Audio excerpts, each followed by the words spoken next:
Hi everyone, I'm Nenesso. We are back with another one-to-one chat. Today we are talking to Jessica Woods, my very near and dear friend over in the UK. Today Jessica and I are going to get into talking about authentic selves, what she does over there at Destiny, and a little bit more. So without further ado, I'm going to introduce Jessica, and just as a forewarning, this is a powerful interview. I love the exchange going on. Jessica is one of the most powerful psychics that I've ever come into contact with, and her knowledge and source connection is just so vibrant, and I'm happy to have her with me on my one-to-one on my YouTube channel to share it with all of you. So check her out at www.yourdestiny.co to see everything that she does. She also does intuitive psychic readings and healings over distance and over Skype.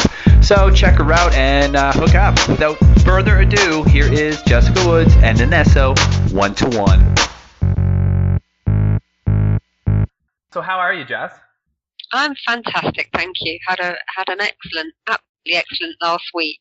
Yeah, no, I know. I think we're all riding the wave of excellence and the feeling of energy. So this is our second time trying our interview. The first time we did, it was just like hours of us talking and connecting and energy exchange going on. So now let's hope we can get 40 minutes of condensed kind of, what you're all about and what it is you do, because that's what I want to share with everyone. Who is Jessica Woods?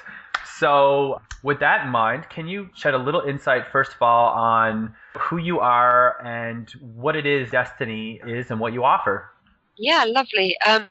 Right, okay. Well, Destiny is a very small centre in Highcliffe in the UK that I've opened. I opened it last September. I felt a real calling to open it. I was doing readings, sort of tuned in readings, as I call them, rather than tarot cards. I'm a medium, psychic, clairvoyant, intuitive reader and spiritual consultant. So I was kind of doing that from home. And it was quite interesting. I moved to a property that didn't have the facility to work from home. So it was the kind of springboard that I needed to get me to sort of get out there. And I was hearing, I've got to get out there. I've got to connect people, meet with people, and hence Destiny arrived. So it's a very small centre, as I say, in Highcliffe.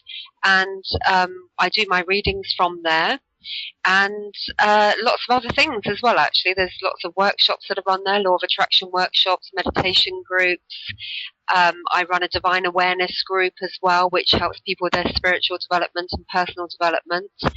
So lots going on. I run a coffee morning that is hugely popular. It's a really great place to be, and everybody who walks through the door picks up on the energy there, and it's really quite something special, actually. So it was heaven sent, as they say. What I do with my readings, I call them readings, but actually that's probably not the correct term. It would be intuitive consultations would be more correct. Right. Yeah, because what I actually do is a little bit unique, I guess, to perhaps what a lot of the average readers are out there. I don't use cards. I literally just tune into a person by reading their energy field. That energy field I can look at it from a multi-dimensional point of view, I suppose would be the correct term, which basically enables me to be able to see where a person is at right now, and then give them any tools or guidance that will help to self-empower them so that they can then make the next steps and the changes. That's one level of it. Another level of what I do is I read the energy. I can see if there's any blockages in their energy field that is holding them back from basically the self-transformation, connecting to their divine or higher selves, whatever the work, whatever you like to call it. Exactly. And basically I then can, for example, people might have blockages with regards to past lives, and I have this ability to be able to know what that life is. I'm taken directly to it, and I can see what it is that they need right now to help clear that. And I do that in a number of ways. Sometimes I tap in the energy field. Sometimes I bring the energy field in resonance to the current time and reality and who they are right now. And that sometimes happens in form of light. Sometimes there's so many numerous ways that I work with people's energy that it's sometimes quite difficult to describe unless you're actually experiencing it. Some people immediately say to me, I don't know what you've just done, but you've just cleared a load of stuff off me. Some people burst out crying. Some people go into blissful states of relaxation or joy. Yeah. Whatever. The reactions are always quite different. So that's just some of the ways that I work with my consultations. No, that's incredible. And what I feel from you, like aside from our like personal divine connection, I just feel this intensity, this remarkable, ability where it's like kind of like I can feel what you can see. You know what I mean? And it's like you've got this like very vivid connection, and you do help a lot of people. How did you discover that you had this ability? Is this something that you've been doing your whole life? Like, were you a natural healer from a young age, or did you fall into it? Yeah, it's I guess we've all got stories, haven't we? My story We've all goes got a way few, back yeah. Yeah, I'm sure most of us have certain points in time where there are significant things that happen.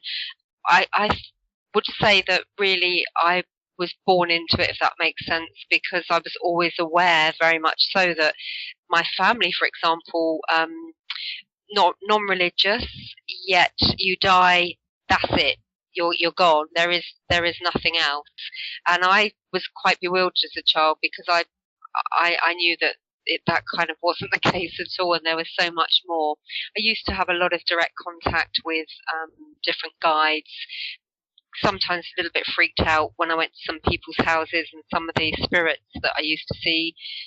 My nan's, actually, I used to stay there on the odd occasion, and it was odd because I didn't want to go there very often and stay, but I could see the spirits coming out of the walls and the cupboards, and so I've had a lot of those sort of psychic-y experiences, I guess, which probably anybody who's seen a ghost will kind of, as we call it, the ghosty term, will know what that's like. Yeah. But yeah, lots of other experiences. I had my first channeling experience when I actually can't remember how old I was. I think I was about 11, and I was with a group of friends just out playing for the day like we often did. Went to this particular place we hadn't been to before. It was like a bit of a warehouse, and it was closed up, and we were just sat in the sunshine playing. The next thing that happened was, I don't have any recollection, but my friends, as I sort of came round, I felt very odd. I opened my eyes, realised that my eyes are being closed, and they said, "Oh my God, you've just been talking in a really weird voice, and you've been saying all this stuff, and you freaked us out, and we nearly ran off and left you." So yeah, just lots of those kind of experiences, and a lot of astral travel. Aware that I was sort of literally going to sleep and then leaving my body and going off and playing in lots of different realms, as I called it, and places that I probably shouldn't have been in because I used to get chased out of quite a few of them. Oh, well, it's kind of like a kid, going into the cupboards that they don't know what's in them, or they're just exploring, and it's like, well, hey, I didn't know that was your cupboard, or that I wasn't, supposed to vibrate over there. That's cool. Yeah, it was a lot like that. Now, obviously, I understand. So my journey really has been very much an individual journey where I didn't grow up with anyone who believed in anything that I did. There wasn't the books or the material, like today. I often think of my children, how fortunate they are that they're in this time and place where the information is so vast, isn't it? We didn't have internet, obviously, when I was young, and now you can research anything, and the books are, you've only got to walk into Waterstones or wherever, and it's absolutely crammed with. It's literally virtually instant, Yes, it is. So. So I've kind of self-taught as well. I've not really belonged to many groups, or I've certainly never been involved in any healing groups or I went once on a spiritual development group, which was lovely. It was fantastic. It was very interesting, but it was more sort of, okay, we're going to look at dowsing now and that sort of thing. So I've done that, and it was very enjoyable. Really enjoyed it. The reading side of things, I've always been able to look at someone and know things about them. So for many, many years, friends have had the benefit of saying to me, okay, so what do you think about this, that, or the other? And me saying, okay, well, I kind of see this guy that's going to be coming from you, and he's half American, half Canadian, and he's got these connections and whatever. And he's got this god-awful mustache. But they always want to know these things, don't they? Yeah. We all want to know. Is he going to be, wonky legs or? Yeah. Yeah. So, yes, I've shared a lot of time with friends, just really messing about, just giving them information. And it was only 4 years ago that I decided to change my life. I've had a kind of split career, really. I've gone down the office business route, and on the other side of things, I've done counselling, NLP, life coaching. So for a short time when my children were growing up, I was very much involved in seeing clients NLP life coaching. So that kind of the two went hand in hand, in between doing sort of business work, part-time business work as well. Yeah. And it was only 4 years ago that I actually said, oh, this is ridiculous. I've got to come out of my shell, very unconfident about my own abilities. Probably, now I look back, was because I didn't have actually any formal training of any description. Right. So it was all like, well, I don't know if I'm really very good enough to do this. And friends kept saying to me, oh, this is ridiculous. You've got to do this. So eventually I kind of listened, and 4 years ago took the step. My life changed very radically. I'd gone through a really difficult period, to be honest, for quite a few years, and just thought, right, this is it. I've got to change. I've got to make that leap of faith. I've got to do this. Yeah.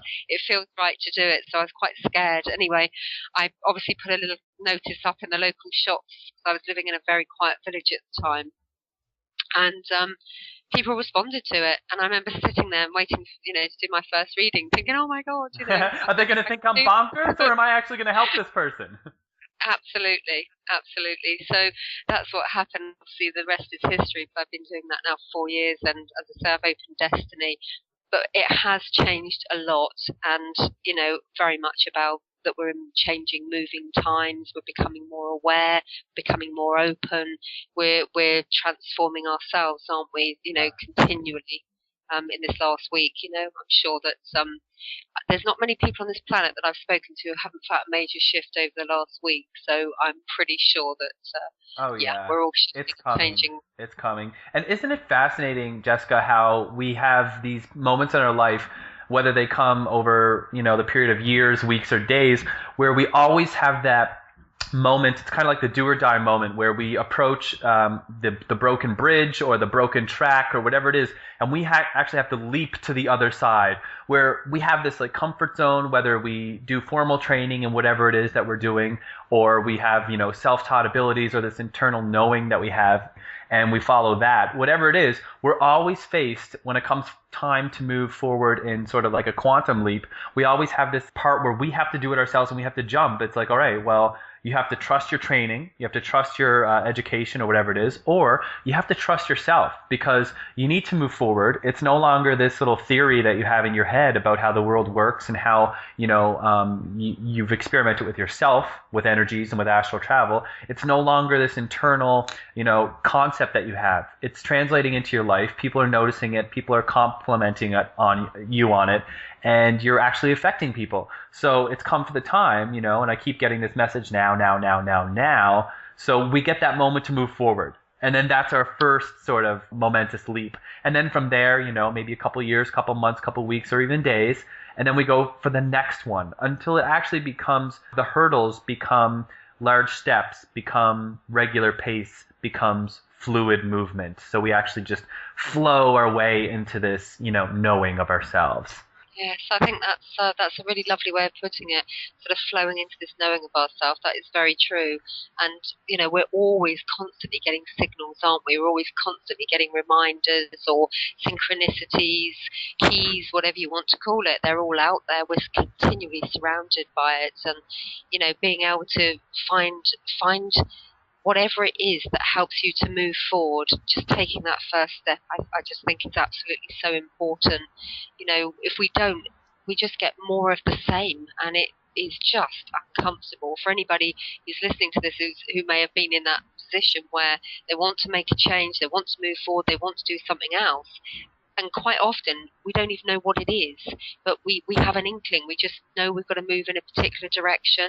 And sometimes it's not really clear about what that direction is, but we know we've got to do something. And there's always something that points you to whatever There's always that a is. light at the end of the tunnel. As you said, whenever you find yourself like everything is just the same, it's kind of stagnant, or you get some people can actually have joy in it and say, oh, well, I'm comfortable. Whatever it is, you need to move forward. And sometimes, like in the morning when you get up and you feel refreshed, you're like, oh, I want to sleep in today. But you're like, no, I have obligations, work, things I need to do. So you have to get out of that comfortable, warm, fresh sheeted bed to start your day. It's the same thing when you have to move forward with this, because that's what it is. That's what this reality is. We're on the cutting edge of experience, of consciousness. So we're physical and we're doing it. We're moving forward. Yes, yeah. And when you get to a point where you do start to follow those steps, or just take that first step, when you wake up in the morning and you're moving along your path, you can't wait to wake up in the morning. It doesn't matter what's happening, it doesn't matter if the rain's pouring down or whatever. You just want to get up and you want to do it because the thrill of the ride really is just absolutely amazing. So I know it from both perspectives. I know it from the place where I didn't want to get up out of bed, where things were, really quite tough, everything that was going on. And, the toughness was the wake-up call, because it was like, I can't keep doing this, got to do something else. Yeah. And once you do take those steps, as I say, it gets to the point where I can't wait for the next day, go to bed and it's going to be an amazing day tomorrow, and I can't wait to, I'm going to have a wonderful sleep, and then I'm going to wake up refreshed and rejuvenated, and tomorrow's going to just be another amazing day. That's right. So the first thing I do when I wake up in the morning, after presetting that all before I go to sleep, is here we are. It's another amazing day. Yeah. So yeah, absolutely. Well, you say to yourself, I won't accept anything less. You say to the universe, I will not accept anything less. And therefore, you'll experience it. If you can open yourself to that flow and abundance, that allowance of it, then you won't experience anything less. But you have to be firm in that vibration. And then the world, the universe will work around that vibration, bringing it back to you. And just even last night was kind of remarkable for me. I was like in the bathroom and I was looking in the mirror, and recently a bunch of things that have been coming to me about like looking into your eyes and seeing like gazing into your eyes without blinking. So I'm like, try it, Daniel. But I'm not going to lie, maybe made it just past a minute and I blinked and I'm like, whatever. So I continued washing my face. But I had this, vision of me, in the near future, and I'm being interviewed by someone, and this person is asking me a question, and the question he asks me with sort of this callous kind of attitude or whatever it is, because if you think about it, our spirituality and this path and this work that we're doing together and individually, it's not really warmly welcomed yet in the mainstream of our society or even our media. So where it was coming from, that question, he asked me, did you, Nenesso, did you ever doubt yourself? And in that moment, like I experienced myself, my reaction, and it was, I look back at him, and with the ultimate purest conviction, I said, no, absolutely not. Never once did I ever doubt myself, which is why I am here. But I will tell you, every frickin' day, sometimes every moment, I questioned myself, every single moment. And that questioning ultimately solidified the confidence that I had, the knowing, because no, never, ever, ever, ever did I doubt myself. How do I know I never doubted myself? Because I never really accepted anything less. I said no. Nothing would stay in my life if it resonated at a lower vibration. Nothing would be around me if it was anything less than what I knew I was. It was always there long enough for me to experience myself and be like, okay, this is not what I want. It doesn't represent me, so I don't accept and allow it. And then, you know what I mean? I go through it. And so that was like a very remarkable, really profound experience that I had, because it's like I saw myself and he's like, did you ever doubt yourself in who you are and your abilities? I was like, no, never. But I questioned myself. And for those out there listening, questioning yourself is a good thing. You have to question yourself. Look for confirmation. I'm telling you, my guides, I look up at them and all the time, and like the Pleiadians that I'm working with intimately, and these other, star beings and light people, and they're all around us physically too. And I just say, you know what, you guys are shitheads sometimes, like the synchronicities that you do, or I'll say, okay, fine, let's do this. Numbers, people, places, names, license plates, colors, you name it, it can synchronize. And if you're open to seeing it, they are more than willing to work with you. They want to work with you. So question yourself, and don't be afraid to, get caught talking out loud to yourself or to these beings around you and your guides, because they are answering and they're acknowledging that, and they're going to support you unconditionally in that. Absolutely. Questioning. Question all the time. Yeah, it's almost like it's almost like it's thrown around so much, where they say question everything. It's like, no, really, take the concept of what that phrase means and like quite literally go inside yourself and find that place of knowing and just encompass yourself in it and just let it flow through every cell of your being, every fiber of your being, and then start questioning, okay? And then once you have the questions, you can then formulate an answer. What I love to do with the questioning, and it's something that I say to people sometimes, is sorry, feedback going on here. Sorry. If anyone can hear that, it's lots and lots. Okay. I actually have a neighbor who's right above me, and he's drumming right now. So if we hear like this cadence of a heartbeat in the background, that's cool. I don't really care. You know what? Let him drum. If he wants to drum at 1 o'clock in the afternoon on a Thursday, let him do it. Oh, okay. What I was going to say was that with regards to questioning, there's a wonderful way of looking at questioning, because if we question why, quite often we don't always get a particularly good answer. But if whatever happens in life, we can look at it in two ways. We can say, well, it's either a negative experience or a positive experience. Yeah, whatever happens. So a really good way that I love to use is, if something happens in my life, let's just take a scenario. Suppose I go out to the shops now and I walk through a door and hold it open and somebody slams it in my face. Now I can react in one of two ways. I can react negatively or positively. And if I'm in a bad mood, I can be really negative about that. Go, oh, stupid person, whatever. But what I like to do is actually ask the question, if something like that arises, is what's the positive thing about that experience? And that's really quite a wonderful way of questioning things, because at first it might be, well, nothing. That person's, an idiot, just slammed the door in my face.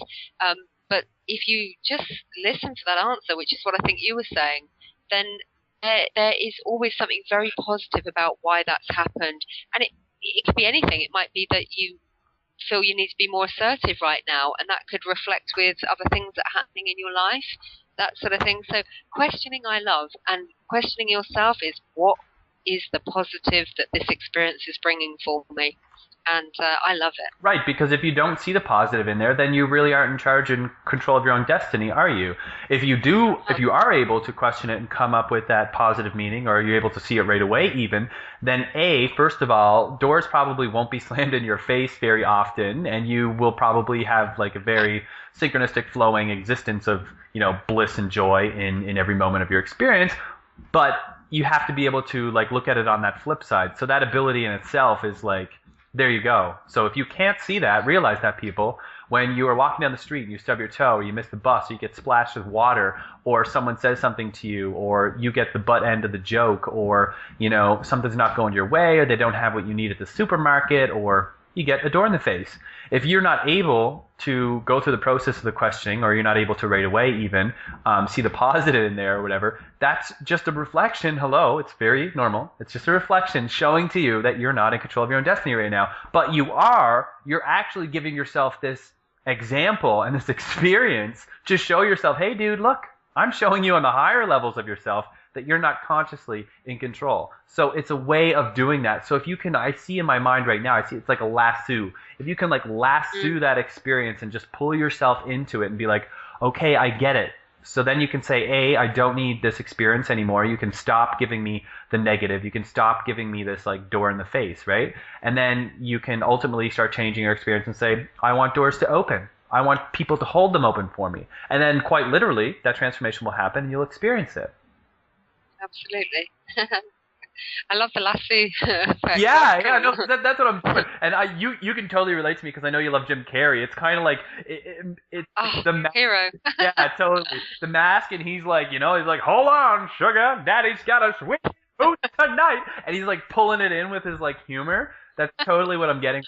And that's really how we have to look at it. And I know you agree, Jess, that like you really have to see things on the lighter side, no pun intended, but you have to really lighten up, no pun intended. You know what I mean? Like if you look at life in a humorous way, then you'll understand that everything is just being portrayed as a role. Everything is as it is to give the experience. You're not going to walk on a movie set and be like, oh my God, who put these things all over here, like all these toys on these stairs, I'm going to trip and fall. You're going to be like, no, silly, it's a movie set, and we're on the movie set of Home Alone, and the bad guy's got to come in and trip over these toys, silly. So you're like, okay, so you step back, leave the toys, let the bad guys trip, capture it on film, have a laugh, and then you're like, look, we just made a movie. That's exactly what we're doing.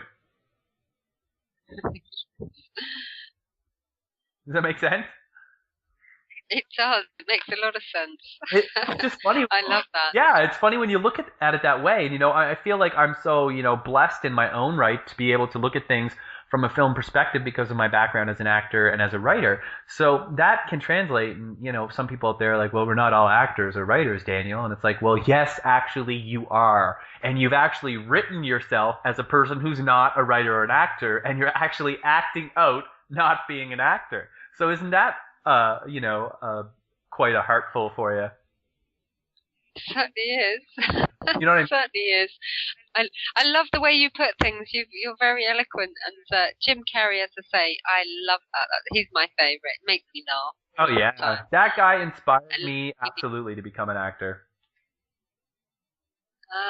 Yeah. He used to give me hope because my brothers would make fun of me. They'd be like, Daniel, what, like, you're lanky, you're flamboyant, your expression, you're not really, you're not like us, and you're funny though, but it's a little extreme and a little out there. And I'm like, really? Because I don't even think I'm expressing half of what I'm feeling. So if I'm only giving you like 10%, this is cool. I can't wait, And in my mind was, I can't wait till I'm older. I can't wait till I'm famous, or I can't wait till I have a larger platform. And now as I, get older, and I just realize that you don't need, the movie or the stage to do it. Your life is a stage. The person you talk to at the corner store, at the grocery store, at the parking lot when you exchange your parking spaces, or, clients you meet, in your work, Jess, or my work, or a friend or the person at the movies, the usher selling you the ticket, anyone, you actually have the opportunity to be anything. And the funny thing is, I actually do that on a daily basis. Sometimes I make people's days. Sometimes people will look at me like I've got 8 heads, and I'm like, that's cool. Because I know when you're looking at me like I have 8 heads, like I know A, I made your day a little bit, and B, like whatever I did, the reason why you're looking at me like I have 8 heads, I've done something to you. I halted a process. And that process was obviously unconditional love, because that's exactly the point of which I act from. So that's just seeding its way in. And the little discomfort they may have, maybe they're shy, or they're not as confident, or they can't take the compliment. That's them kind of worming their way and being like, okay, it's getting to me. And then, maybe by the end of the day, they will have loosened up, or I will have alleviated a bit of stress for them. And that's really what I think the life exchange, as I like to call it, is all about. I think what you're talking about there is being authentic, and when you truly are totally being yourself, and you've dropped those kind of defenses and the denials and the blame, and full responsibility, and be yourself and accept who you are, and you really get to a point where you sort of say, oh, I like this and I don't like that, and actually that makes up me, and this is me, and this feels good, and it's kind of like all self-empowerment, isn't it? It's all being really authentic, and it's just such the right place to work from. And again, this is where I guess we're all moving towards, aren't we, to being our, as I say, crazy selves. Right. It's true. And it's literally our authentic selves. And if you are being your authentic self and you're presenting that to someone else who's not being authentic, they're not going to really have, they're not going to have that reaction that they normally have, which is like pre-programmed and pre-arranged, and they've agreed to do from the mind. They're going to be like, okay, wait a minute. It's kind of like we set them up to give an improv response, and they're like, all I have are the cue cards. What are you doing to me? So when you're your authentic self, that's actually sliding someone the ability to activate within themselves that the ability that they have to be authentic as themselves. So that's why the reaction you get sometimes, you'll see it as they're discomfortable, or they give you a 2-word response, or they shrug their shoulders, or they just, try to write you off. And it's like, well, that's just them saying, I'm not being authentic. I'm choosing not to be authentic in my reaction to you. Because if you're truly from that point of, and I do it, I bring like the light through the love. Like I really, really, really do have the unconditional aspect in the authenticity when I interact with people. And so when that's reflected back to me, I can gauge and I can see based on the reaction how much of themselves are letting themselves be authentic. And now when you turn that around and you have an experience with someone else who is also authentic, it's like, bam! The people in the lineup behind you are like, wow, that guy and that girl, or that guy and that guy at the grocery counter, like, they really had this synergetic thing going on. They had some flow on the go. So they kind of come through and they're like, oh, hi. They're a little more uppity. And you really generate kind of like, I call it like a power puff of energy that kind of encapsulates. Power puff, that's wonderful. Yeah, like a power puff of energy from the authentic exchange. Once you bring it out in the other person, it power puffs together and it expands to encompass maybe the whole line, or maybe the next till as well. You know what I mean? And it's like this bubble that we are in. And now, imagine if you went out and you conducted your day and you just kept creating power puffs. Boom, boom, boom, boom, boom, boom, boom. You know what I mean? Like eventually, if we all did that, could you imagine? It would just be a matter of time before those ones that weren't being authentic back just waned through the process of, being authentic. And then we would all quite literally, be manifesting an authentic experience of ourselves. That's about trusting yourself. That's, you can't be authentic if you're not trusting yourself. That means trusting to know what you want to do, what you don't want to do, what you like, what you don't like, and kind of, that rolls on to acceptance as well, doesn't it? Because you have to trust that this is what you want and how it is for you, and then accepting it. That's right.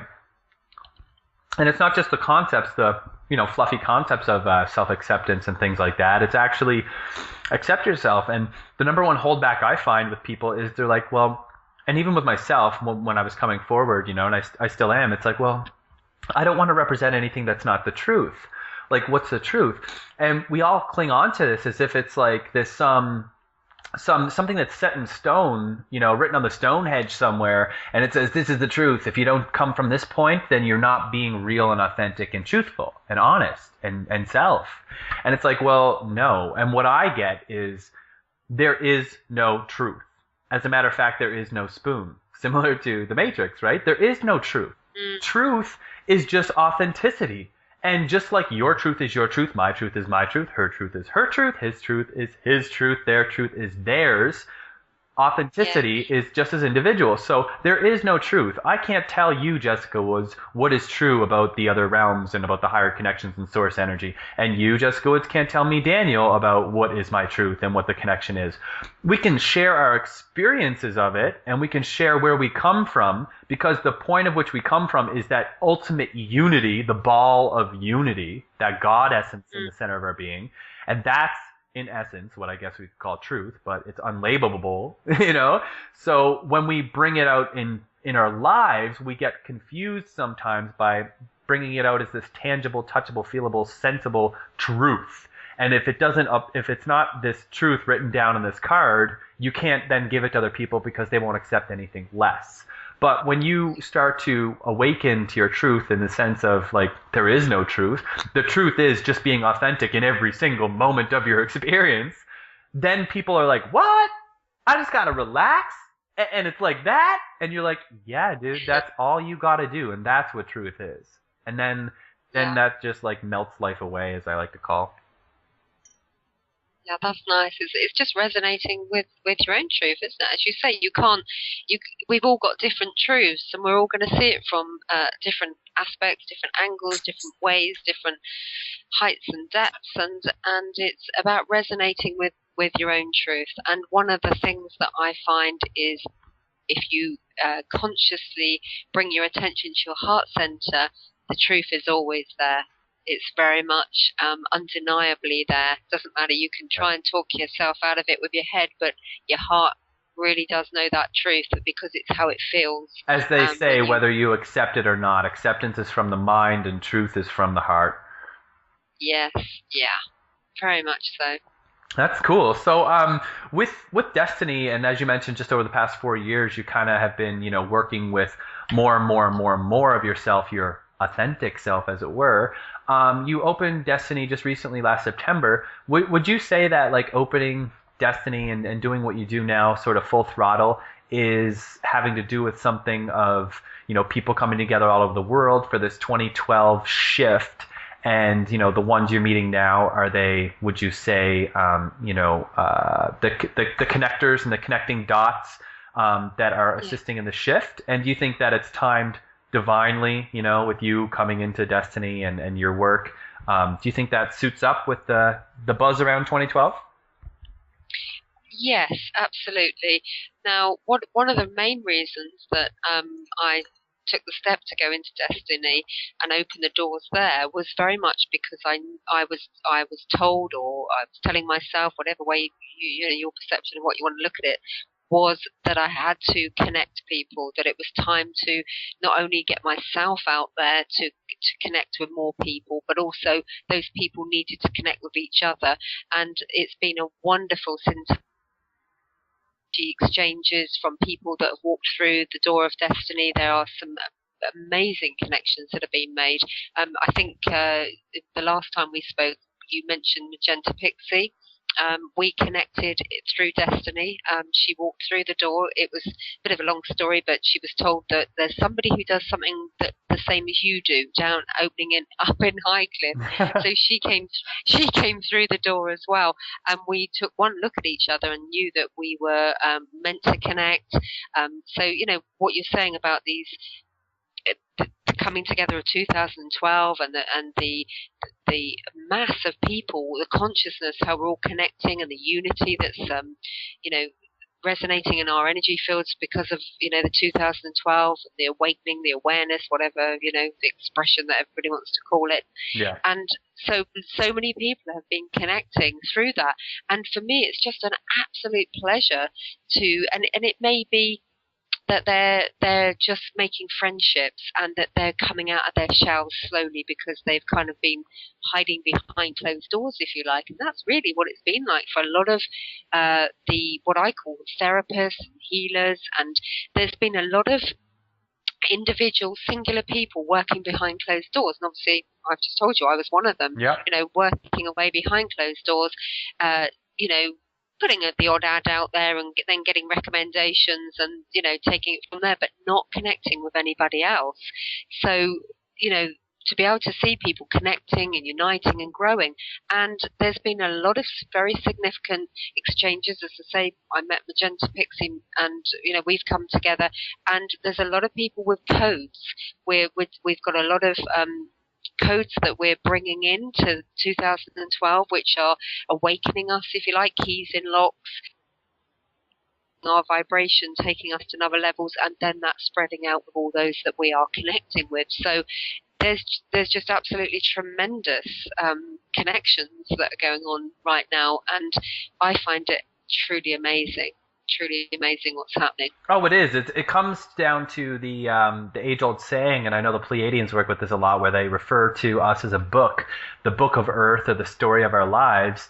And it's as though it's the story of Earth, and it's a story of the shift and transition, and every single one of us has a page in that book, and every single one of us has a line that we contribute, and sometimes you have a line, then I do, then Magenta will, then you do, then this person does, then that person does.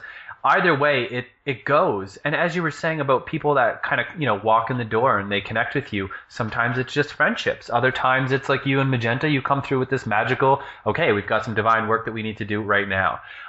The friendship levels and things like that, it's whatever serves you.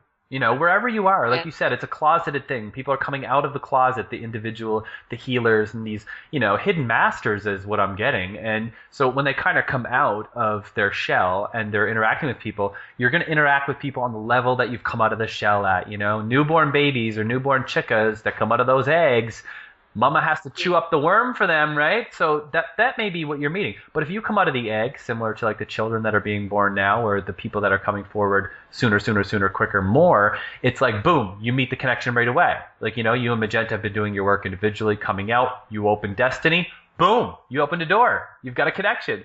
And so it's important for people that, want those kind of big connections and say, I would love to connect with someone I could work with and all of these things. Realize it's coming. It is coming your way. It's there. That connection is there. You just have to realize that you're getting exactly what is serving you. So once you change that point of where you're from and you go into that knowing and you let it literally become your life, trust me, my friend, the universe will wrap around and it will, it'll sting you with that and you'll get those connections. So if it is just a friendship, pardon me, or if it is, just a feeling that you get from being in a group or from just, I used to get that from going into those shops. I used to feel like a freak. I'm like, oh my God, I'm in a crystal shop. I hope no one sees me. You know what I mean? It's like, oh my God, I got these like retarded books on, metaphysical, hermetics, astral travel, dimensions, Wicca.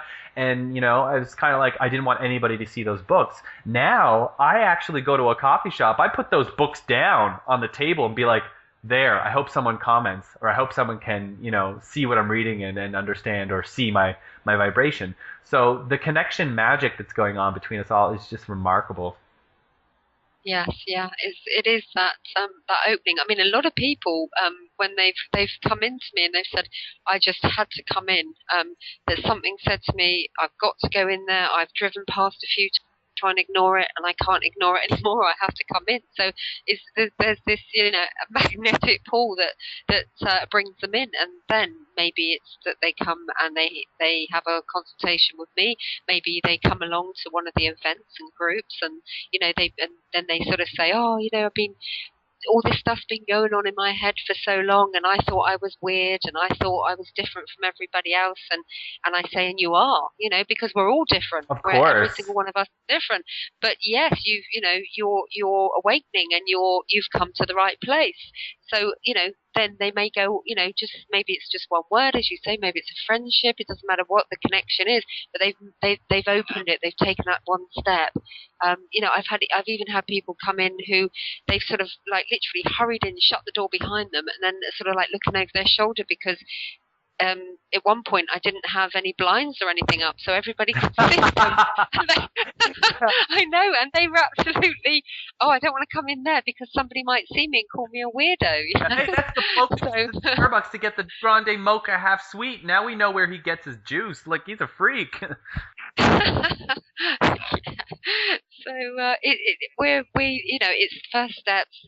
We're all in the right place at the right time, and it doesn't matter any of these people who are listening where you are on your path. If you feel inclined, whether it's to go and buy a book, and if you want to hide it, that's fine. And if you if you want to plonk it down on a coffee table like you, Daniel, that's great as well. But just take those first steps.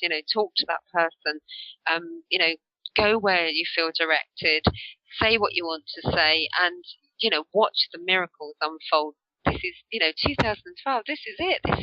We are on the way. We are riding it, or you're not. If you don't take those steps, if you're not prepared to move past the fear and do that one thing that feels right, then it can be pretty rocky on that tide, can be very rocky. Yeah, and what I feel from this all, Jess, is like the most simplified way that I think I've ever felt about it, actually, and it's the authentic self that we were talking about. So 2012 is just, the energies that are coming through and that have been coming through for a while now.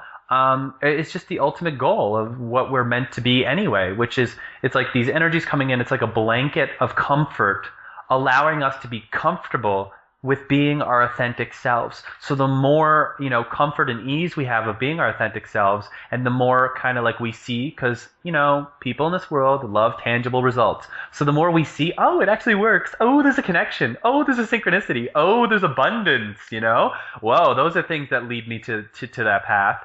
So once we, work with the energies and understand that they're just here to comfort us and being our authentic selves, the more authentic we are in our everyday, every moment expression, then the more that abundance and the more that energy will work with us to just enhance our authenticity. And how many people, whether it's something you do, if you're an artist, you work with clay, you go to a yoga class, you do card readings, you babysit children, you work in an office or you're a counselor, whatever it is, everyone has something that they feel so authentic with, that they feel like, oh, this is my calling, or this makes me feel really good. Cooking, whatever it is.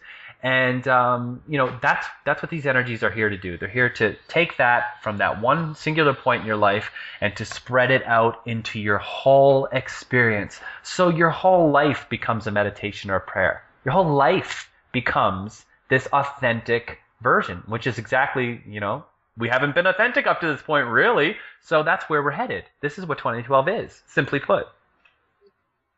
One of the things that I've noticed a lot about people is some people will say, I don't know what it is I want to do. That's quite a classic still. And I think for myself, it's taken me, I won't tell you how old I am, but many, many years to actually get to that point, which was, as I say, 4 years ago. Yeah. And a lot of people will say, well, I don't know what it is I want to do. And I think they're so busy looking outside of themselves, as in, I don't know. They look back, they say, well, I went to college and I did this, or I didn't go to college and I did that. And they base it on the reality of what they've already done, not actually giving themselves time just to relax on it. Right. What you're saying there about meditation is everything. You don't have to sit down for hours and shut your eyes and go inside or listen to guided visualizations. You've talked about this beautifully before, actually, haven't you, Nenesso? But it's basically about sort of just saying to yourself, let go of everything that you don't want to do. Let's just eliminate those to start with. And it doesn't you don't have to know right now what it is. You just have to, right, okay, so I've always done that. Do I really like it? Does it feel right? No. So let that one go. And the more you let go, it's like it kind of dissolves around you, doesn't it? And then suddenly you're left with things that you do like doing, which would be maybe going for a walk, maybe doing some cycling. You think, well, how will I find my path doing these things that I like? That's exactly in those moments when you're doing the things that you do like to do that you'll get that inspiration, that creativity comes through. Maybe it's a thought, maybe you connect in a different way with a different energy. You bump into somebody that says, read this book or whatever. And that's what it's about, isn't it? It's about just being able to stay in the moment and do what feels right now, and then that authentic self can shine. Yeah, and in that moment, when that's basically like, Jess, what we're talking about is, living in the now. That's what it is, living in the now moment. And part of the proof in the pudding, if you really want to live in the now moment, and if you are out there proclaiming that you are, and you're saying, I am, well, then your life should be the example, and your life should shine that. It shouldn't have to be something we buy into, something that we need, that you have, that we don't. It should be an example of showing you, well, this is how I did it, and it doesn't cost any money, it doesn't take any effort, it just takes belief. It takes a knowing and puts it into a belief. It's that age-old saying, trust and faith. It's like we put so much of that around, like, give the preacher your energy, give the religious dogma or the construct of spirituality, give that your energy or whatever it is. It's like, no, find it within yourself and create your own. But when you truly live in the now moment and you truly are living in the faith and trust of the now, then what you'll get, it's like the fruit is on the edge of the tree, and this is the visualization I'm seeing right now. The fruit is on the edge of the tree. The now moment is the now moment. You aren't worrying about where it's going to come from, how it's going to get there, when it's going to get there, and how the delivery is going to be impeccable. It will be, but you have to live in the now moment enough to be able to let it go so that it can come in whatever way the universe is going to present it that serves you. But as it comes to you, it will come to you in literally the last second, the split second, in the twinkling of an eye. And you'll be like, oh my God, I'm never going to doubt again, And that's what the trust and faith, building up is that's what living in the now is. If you're living in the now, you're okay with waiting till the last second. Why? Because you understand I am now. Yes. I think, following on from what you're saying there, the reason why people don't quite often is they're so busy, they're comparing themselves, they're looking outside at what other people have got, and, the person over the road's got this, and the him on the radio, he's got that, and I haven't got it, and that's that disempowerment that, when that takes you away from that authenticity, away from that trusting, is because we're looking outside of ourselves, and it's great to look at someone else and say, I want to be like that, because that's kind of a role model thing where you can say, right, okay, yeah, I want some of that. But that's where people fall down a lot, don't they, when they compare themselves to others. And I do see a lot of people making this one quite key mistake, as I see it to be, because it holds them back. So how do you stop comparing with others? Well, you start to acknowledge what you are good at. I once did a consultation for a lady who was she was actually of Chinese origin, and I sort of said to her, well, I feel there's a pathway for you, and it involves doing working with children. And she said, well, how could I do that? I can't do that because I've again, she was comparing to other people.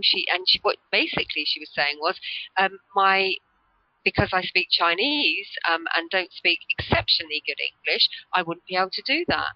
And, what I reminded her very gently was, actually, you're trying to push away the very one skill that is authentically you. You speak beautiful Chinese, so would that not be a good thing that you could actually use to teach the children? Yeah. So she reversed it round, do you see what I mean? So what we quite often do is want to push away those aspects of ourselves that we feel that, when we're comparing them with others, that we're not quite, up to scratch as somebody. There's always going to be somebody who's more beautiful, more famous, or more wonderful, or, can play an instrument better than you can, but equally there's always those that can't. So it's focusing on what is it that about myself that I actually what are my qualities. So I'd suggest to people get a pen and paper out, write a list of actually your qualities, and even if they seem like they're not, if you compare them to someone else, they'd say, well, whoa, I can't do that.